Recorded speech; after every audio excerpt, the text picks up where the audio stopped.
Minister's Economic Advisory Council and Secretary to the Government of India.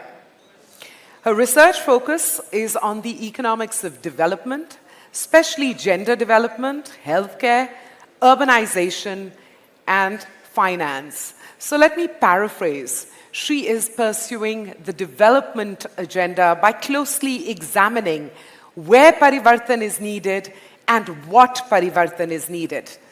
With her background in academia and research, Dr. Ravi writes regularly in academic journals and newspapers, and if I may say so, is active on micro-blogging platform X, formerly Twitter. Dr. Ravi, welcome to Perspectives 2023.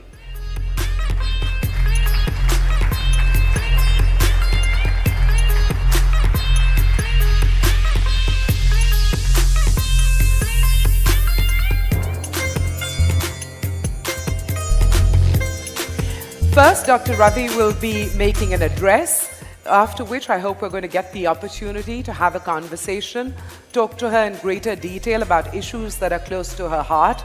Gender development and finance is one of them, and financial inclusion of women in particular. Like I said, with a background in research, with a background in academia, and she has continued to teach till the very recent past, she brings that very research-oriented focus into policy questions that she addresses and examines. So we're looking forward to her presentation because assertions that she makes and thesis that she outlines are always backed by research. Dr. Shamika Ravi, member of the Prime Minister's Economic Advisory Council, Secretary to the Government of India. Welcome to Perspectives 2023.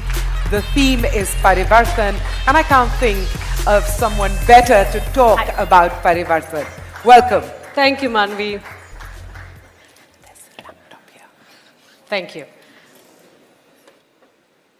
So it's still good morning. Namaskar. It's so great to be here. I am going to move around a little bit. I have a series of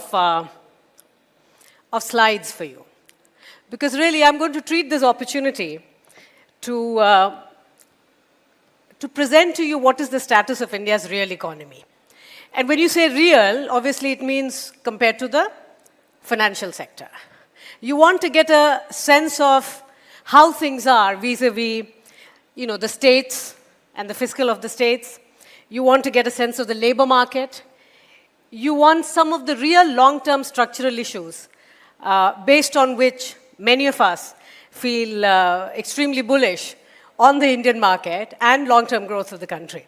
So I'm going to start with something which I think you're very, very familiar with, but I've just put it in the form of comparative statics, right? Why is it that despite all the political compulsions, and I, of course, work with the Prime Minister, and I know that policy making is as much science as art, even for empiricists like me and an economist,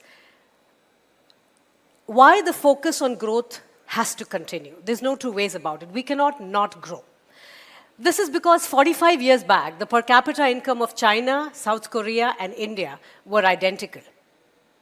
So all it has taken is 1.5 generations, 2 generations at most. So growth is a very real concept. It's something that affects each of us. It's our lives. But the minute you break it down, and of course you know that China today is 5 times richer than us, South Korea is close to 11 times, and so on. These differences have not emerged out of nowhere. They are outcomes of specific policy that have been promoted, and of course, global scenarios that have emerged. I want to focus a little bit on the Indian case. And this is something in the morning during my breakfast conversation with Mr. Deepak Parekh, this is something again that came out. That if you look at India's per capita growth chart, what strikes you is, number one, of course, we were growing very slowly if you look at the per capita income. But not that the inflection point is in 1991. The story which we often tell ourselves is that India began to change in 1991, and it did. Because a lot of the rules began to be relaxed then. But it took a good 8 to 10 years for you to see an inflection. in terms of the kind of pickup of growth. So the phase of exponential growth that we talk about did not happen right away. It took a while.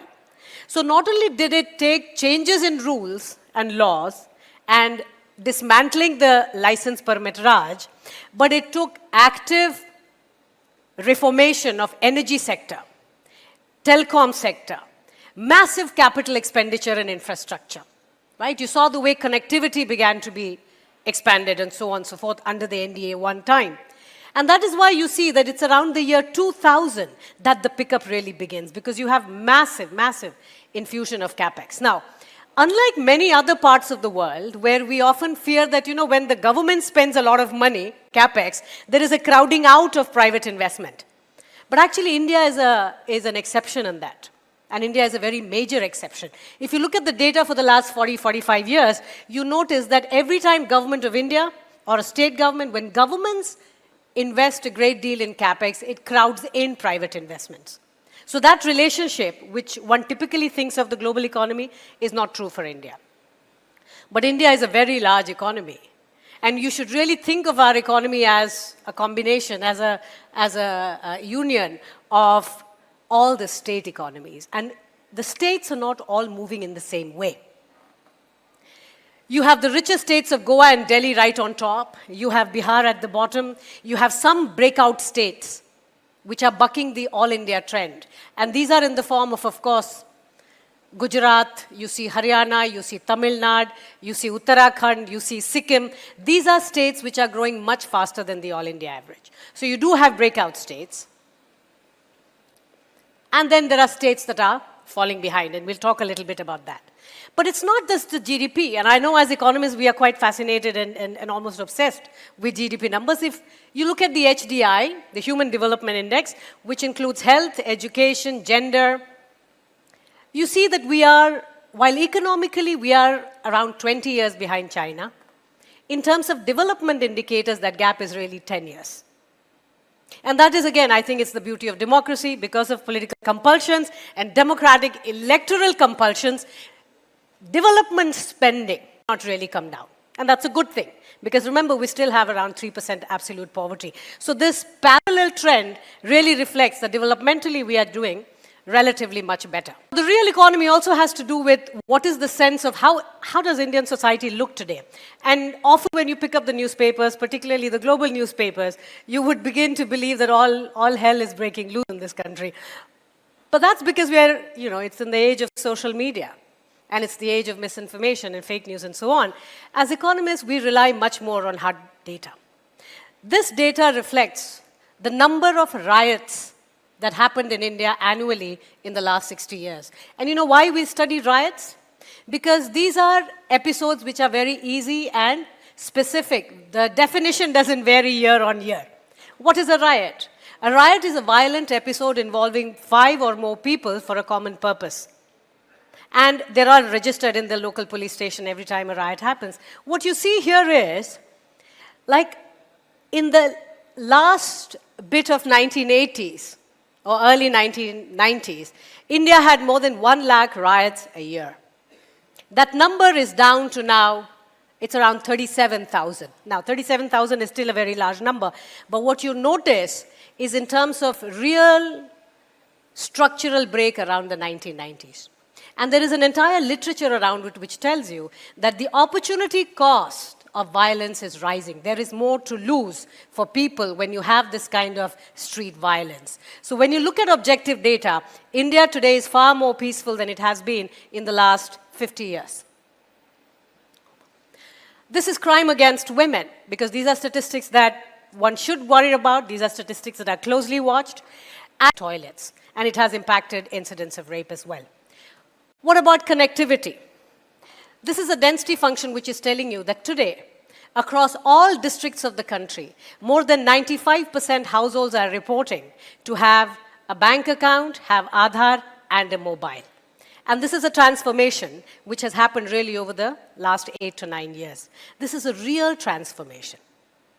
This is a transformation where the basic structure, you've got a framework on which not only welfare is done, meaning the government is now in a position to do more efficient real-time transfers, But Jan Dhan, Aadhaar and mobile is also the core architecture on which a lot of business solutions are mounted. So a lot of our startups are tech-enabled, and a lot of them rely on exactly this infrastructure. The entire explosion of e-commerce is because this architecture exists today. So this is a transformation that is happening as we watch. This is in terms of wealth distribution across the country. Now, this is a fascinating graph because it tells you every dot in this graph indicates 1,000 households in the country. And it's wealth, it's not income, because income is noisy. Wealth is asset ownership, okay, real wealth that households own. A green dot is 1,000 wealthy household, a yellow dot is 1,000 middle-class household, and a red dot is 1,000 poor households. What you observe in this country is something fascinating. Much unlike the belief that India has a north-south divide, which is often a myth. In fact, the most recent Economist has run an entire segment showing how the north is different from the south. Well, it's amazing that they've forgotten Gujarat and Maharashtra, because India is a very large country. I can always pick and choose 3 or 4 states, and I'm going to get whatever I want to tell. But for those of you who are discerning, when you look at this data, what do you see? That there is definitely a divide. It's not north-south. You can draw a line from Srinagar to Kanyakumari. Most of the wealth is concentrated on the western part of the country, and our poverty is concentrated on the eastern part of the country. Therefore, the focus of policy is very different. In fact, during COVID, you saw that the reverse migration was almost entirely from the western part of the country to the eastern part. This has major implications for the labor market as well. Economic growth is not just about actually us in the room. Economic growth is about these kind of indicators. This is infant mortality rate, one of the goals of the Sustainable Development Agendas that the country is a signatory to. Look what is happening with economic growth. The x-axis tells you the GDP per capita, and this is constant prices, so it's real. State after state, the size of the ball indicates the size of the population of a state. Not only the poorest segment of the country, there is a base effect there, the poorest parts, but everywhere in the country, infant mortality is crashing with economic growth. This is what real growth is about. The country is under major transformation. If you look at food security, what has happened to India? In fact, the policy making has to reorient itself. The older generation in our country, particularly those who study food and agriculture, still are very much concerned about adequacy and production of food. What you notice is today India is producing more than it consumes. Today we have self-sufficiency. The problem today is of distribution.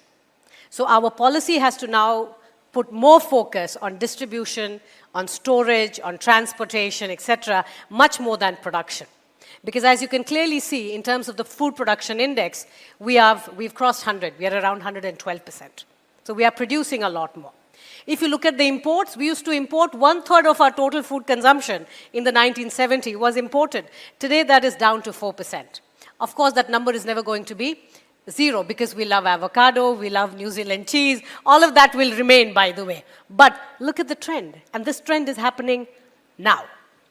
The energy security, and this will help you also appreciate government's stand or India's stand as far as the Russia-Ukraine crisis. If you just look at energy consumption, we're still a very young, low middle income country. A country that has just come out of poverty. So in terms of energy requirement and that hunger, it's likely to continue for many, many decades. Therefore, the conversation that while we are pushing renewable coal is likely to remain a very major source of energy in India for a while. If you look at imports, how dependent are we on import of energy? Well, much unlike other major economies, the US actually brought it down from 2005 onwards. It's down to a single digit and largely on account of shale, etc. If you look at China, they have stabilized it around 15%. Our dependence on imported energy is still very high. 34% of our total energy requirements are imported. And that just tells you how dependent we are on the global market.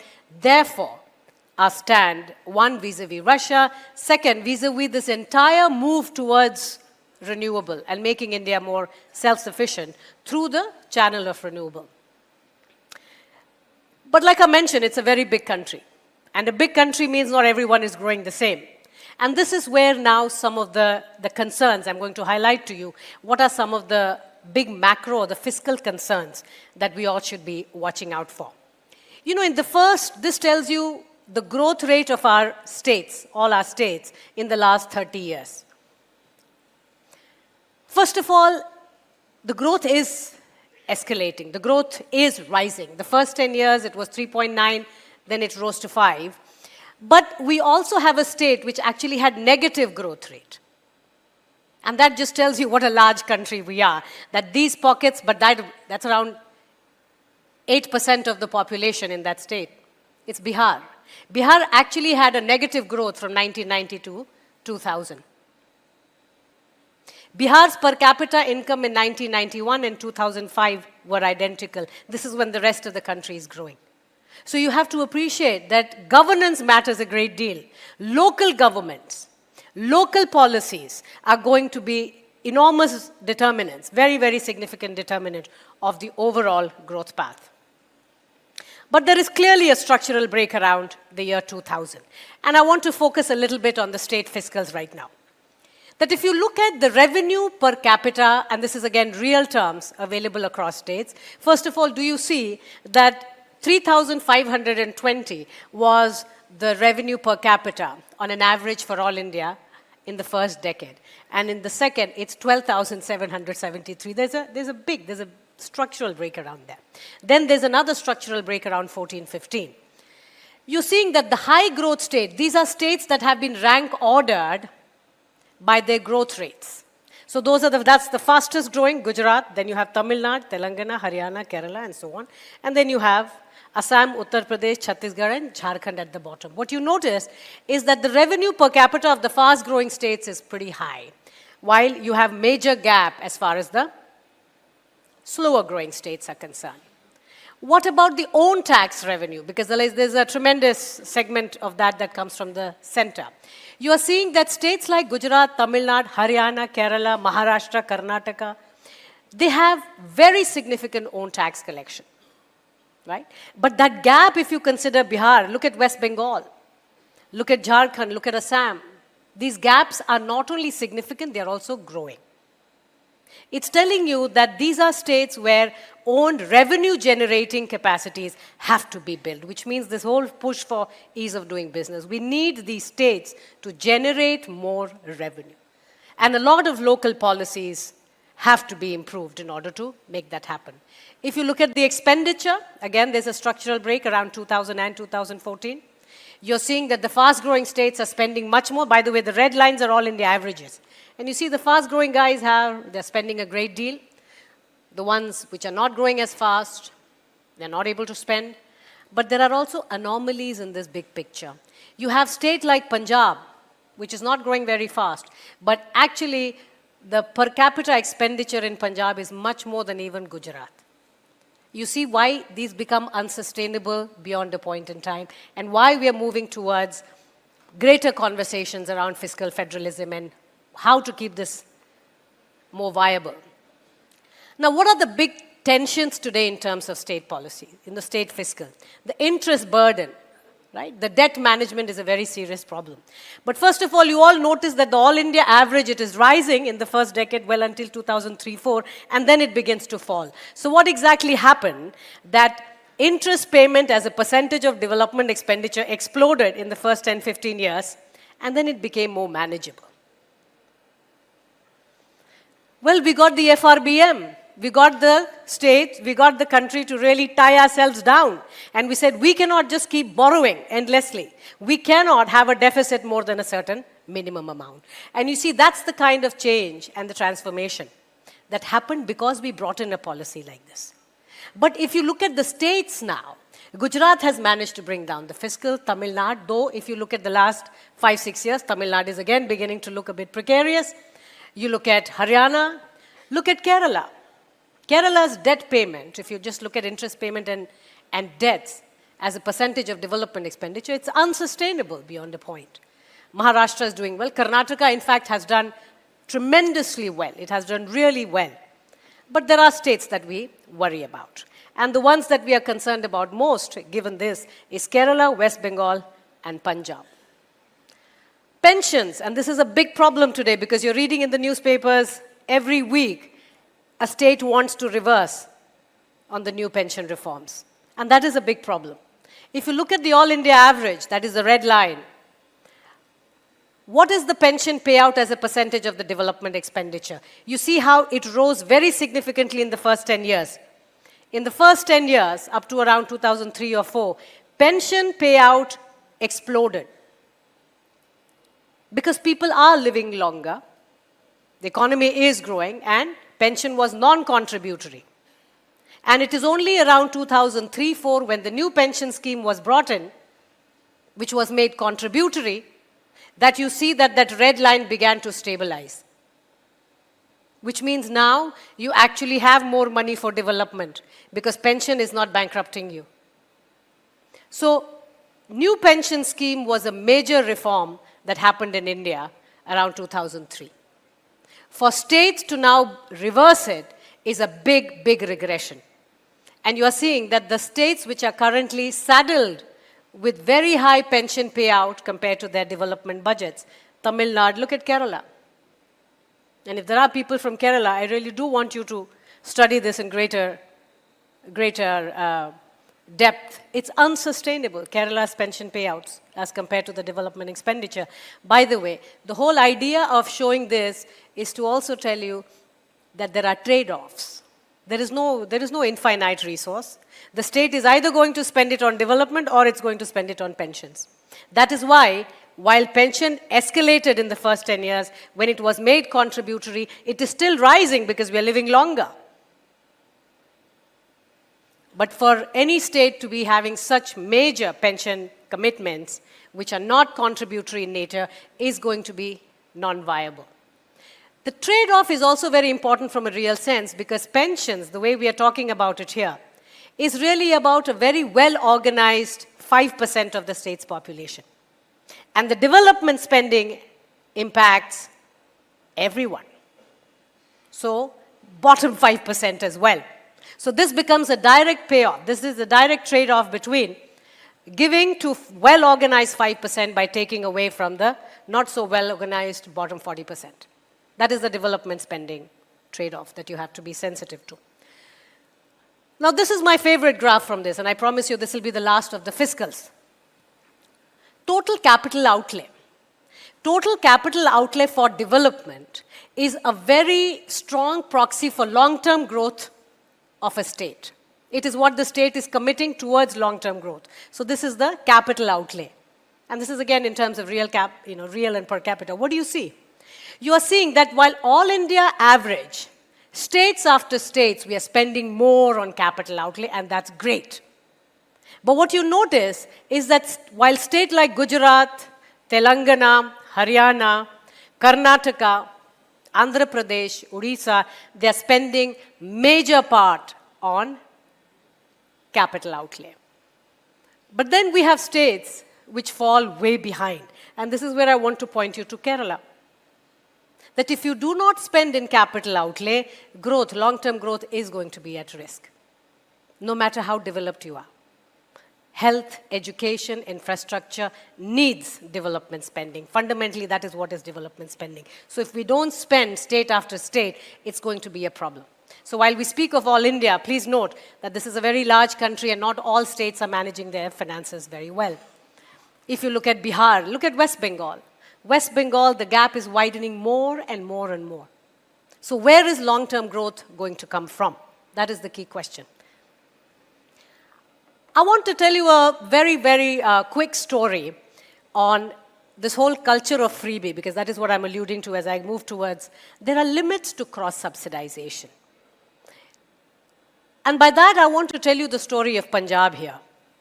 You see, 20 years back, Punjab was the richest state in the Indian, in India, in the country, richest state of the union. In fact, 18 years back, an average Haryanvi was poorer than an average Punjabi. 18 years is all it has taken. Today, an average Haryanvi is 1.5 times richer than an average Punjabi. And this is the story of cross-subsidization. What you're noticing is there is a lifting of the tide. Every state of the union is growing. Every state in India is growing. There is growth. But it's the rate at which they're growing which is varying a great deal. So you're seeing how Haryana, Himachal, Maharashtra, Tamil Nadu, Gujarat, they're all rising much, much faster. Punjab is falling behind. In fact, Punjab's growth is lower than all India average. Why am I telling you this story? Because state after state, governments have to make this decision of how much do I cross-subsidize any one sector at the expense of another sector.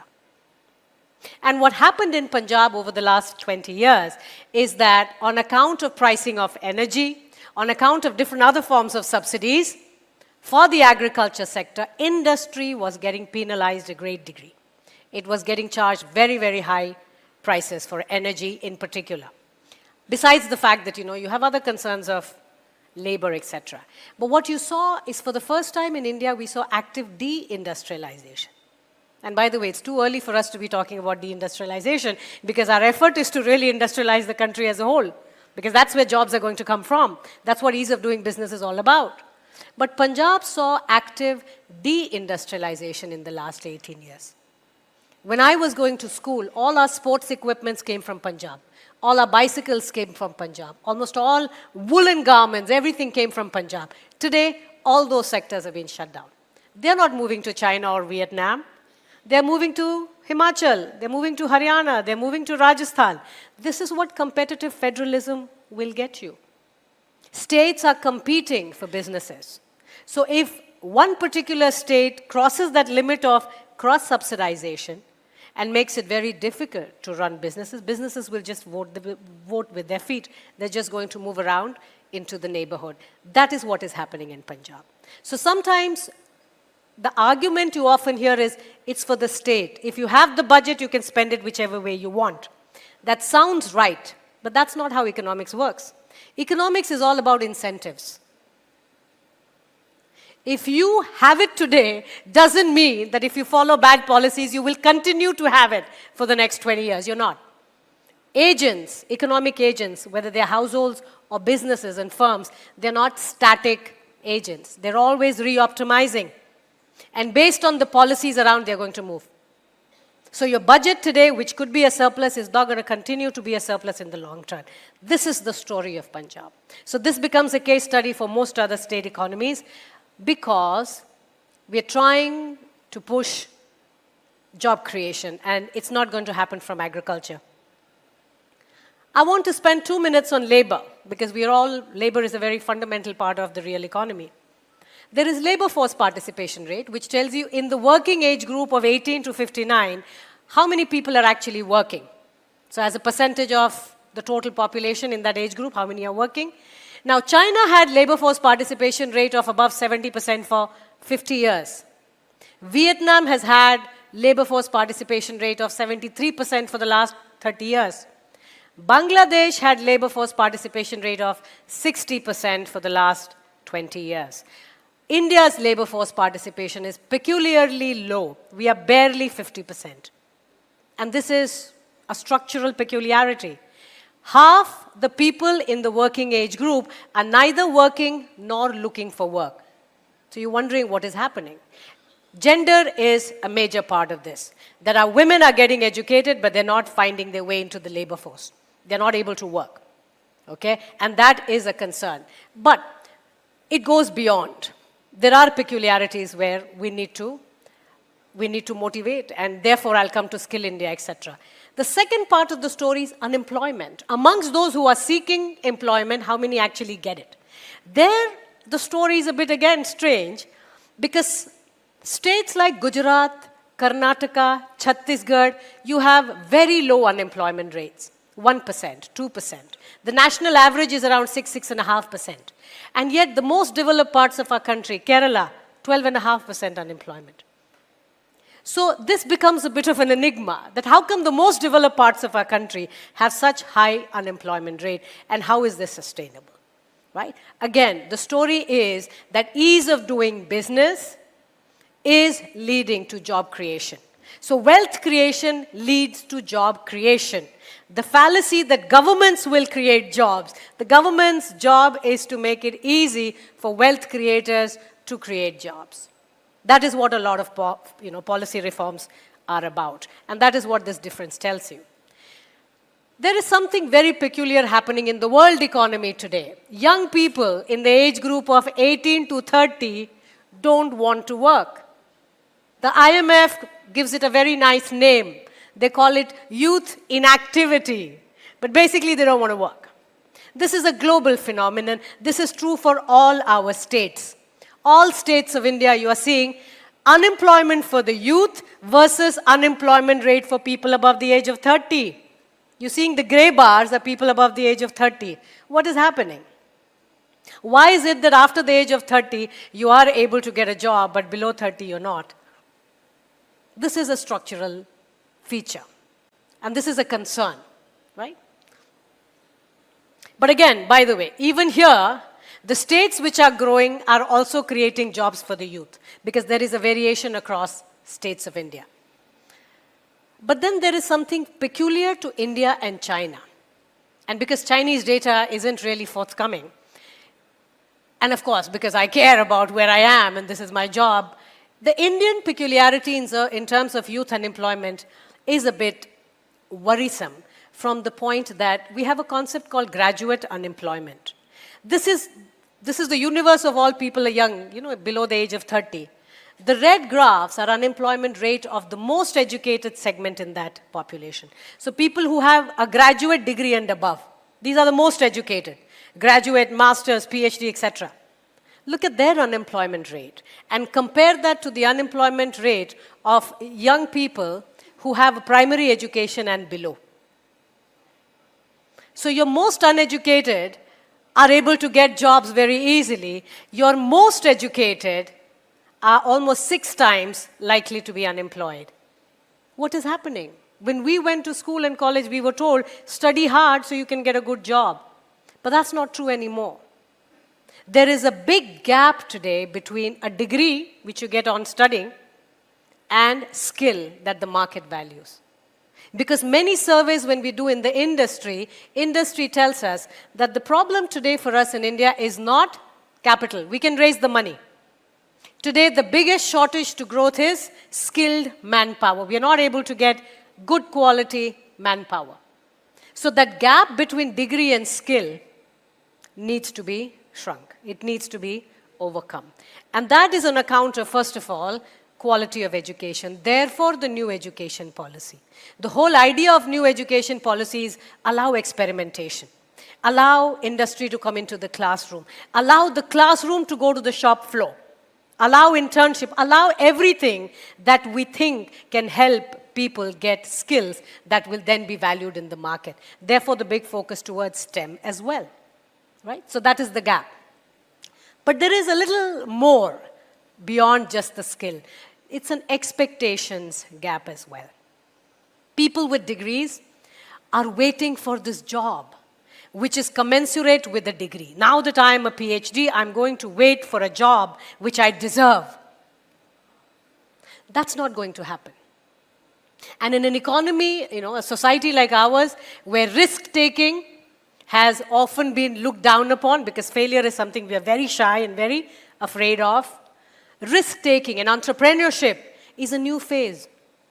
So we also have to manage the expectations of society and parents and tell them that just allow the kids to try new things. In fact, when we were in college, all the cool kids used to have guitars. Today, because I teach MBA programs across the country, all the cool kids have startups. So much experimentation, I cannot even tell you.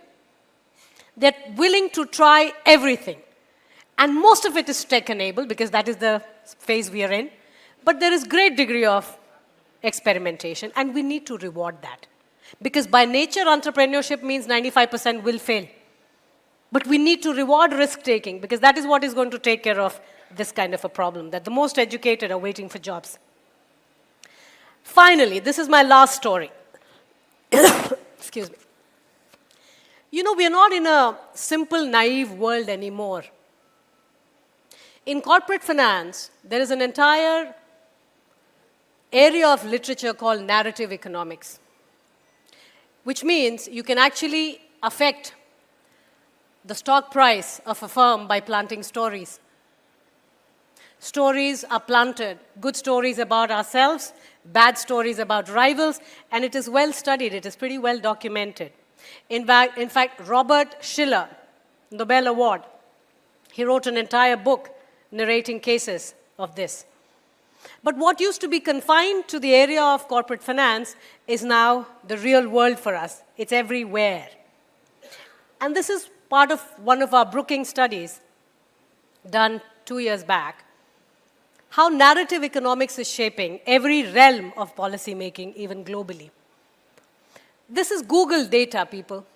It is open access. This is telling you, this is global media. This is media in more than 100 languages across all countries of the world that have Google. All right, so this is like the universal set. And it captures something called tone of coverage.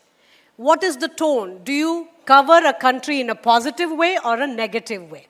How positive, how negative? This is natural language processing, and you can use it for fascinating studies. This tells you in the beginning of COVID, this is in the beginning of COVID, all these countries, India, China, Sweden, Germany, US, everyone's getting negative coverage because that is the job of media. Media's job is to tell bad stories and problems. That is the job. But what happens within 6 months of COVID outbreak?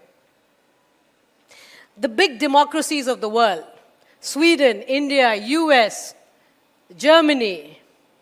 By the way, you see that bottom, rock bottom? That is the US, the coverage of the US, and that is Donald Trump's re-election campaign. Globally, everyone had a negative coverage for the US. But this more or less tells you that look at the democracies of the world. We continue to struggle with this kind of news. But there is something bizarre happening as far as global media is concerned. Look at China's coverage. China actually has positive news coverage across the world. And by the way, when I say global media, I'm not talking about New York Times, Washington Post, or a handful of media that we read in the name of global media. I'm talking about Ecuadorian news, Chilean news, Australian news. This is global media in different languages. And now this is pretty well understood, that there is a campaign. It's a well-funded campaign from Beijing. It is going to affect businesses. It is going to affect the way we negotiate. This is going to be every time human rights comes up at the WTO. You can't just pick up a newspaper, read it, and believe 100% of what you're reading anymore. So it's a crazy world. It's a crazy phase we are in. What used to be confined to just the business world is now going to be basically geopolitics, geoeconomics, and we all have to be a little less naive when we pick up newspapers and read coverage of our own country. Stories are going to be planted, both positive and negative. So I'm sorry, but I wish it was something more definitive. All I'm trying to tell you is keep your eyes and ears open when you read, because this is the brave new world, right? But I think data can help us. Data can help us unearth a great extent. On that count, I also want to just tell you that everything that you saw today in terms of different outputs, data work, analysis, they're all part of published research. And they're all publicly available. So if anything excites you, I recommend you do a search and you'll find the paper online. I highly encourage you to take a look at the longer draft. Thank you very much. Thank you, Dr. Ravi. Thank you very much. You know what? We just have a minute or two to talk, so I thought we could keep the conversation going while standing. Sure. Remind everyone in this room that there are 2 women on stage. Applaud the women distributors and partners who are in the audience today. And right in front, the front row as well of the Franklin Templeton team. So a moment to do that. But I'm just going to ask one fundamental question. Actually 2, because I have to ask my women question. But one fundamental question. Those were very revealing, data-driven insights into India, Yeah. which is so many different countries in a sense. Yeah. My question is, how much of this data-driven approach has entered policy making? Right. And what kind of parivartan is it yielding now that there's this data-driven approach to policy making? Right. If you can share even one example, it would be fantastic. You know, the thing about data, Manvi, is that it's relatively more objective. Otherwise, it's your views against mine, and anecdotes are like that. That for every good anecdote, you will find an equal and opposite anecdote, worthless. Data is actually very powerful. Yes. Because it's objective. Policy making is increasingly moving towards this direction. And let me tell you, you just scratched the surface, because I'm still talking about all India and states. Do you know what is the average size of a district in India? 2 million. It's a very huge country. 2 million is also, when you talk of aspiration districts, 2 million is very large. So that's why we're getting into an entire realm of policy making, which is called precision policy making. We are getting to aspirational blocks now. Because, and just as an example, healthcare is an easy one to evoke because you can all relate. You know, a district hospital in UP is very different from a district hospital in Kerala. Or so data tells us that it should be. Because while so far we've been treating them as, you know, from one template, the leading cause of death in UP for women is diarrheal death. The leading cause of death for people in Kerala is cardiovascular. They require very different treatments. They need very different protocols and infrastructure. That is what precision policy making is taking. And that's happening on the ground now, you're saying? More and more. Okay, More and more. that's really good, reassuring to know. Like I said, I'm going to take the liberty of asking one more question, because everyone in this audience has been reflecting on what it'll take to get more women to take part in financial decisions and investment decisions, right? Now, that's something you've reflected on as well, and most recently, G20 Empower, where you did really focus on empowerment and progression of women's economic representation. Yeah. What is the point that will be a turning point, and how far away from it are we? I have to be blunt, we are not close to it at all. You know, there is an entire spectrum when you think of women, financial inclusion, decision making, etc. We have only begun to scratch the surface, right? So as far as that entire microfinance, SHG, the social, the welfare part is concerned, I think we are doing pretty well there. But the minute you start looking at labor force participation and the rest of the market, we're not doing well at all. And that is on account of the fact that we are a traditional society, people. We want children. We want families. And the disproportionate burden or the cost of taking care, not just of children, but the elderly, falls on women. So the Time Use survey from 2019 tells us that a woman in India in the working age group spends 7 hours a day taking care of someone or the other in the family. Children, elderly, disabled. A working woman still spends 4.5 hours a day. That's why there is a tremendous push, and for me this is a personal endeavor. We are working towards an entire framework for what we call care economy. We need care infrastructure. We need it to be affordable, we need it to be of quality, and we need it accessible. We need it everywhere. That's the only way we're going to be able to liberate all this talent and skill which is still trapped in the household. Well, I'm going to interpret that as ending on an optimistic note. Thank you very much for joining us. Avi Satwalekar, if I could invite you up on stage to share a token and a money plant with...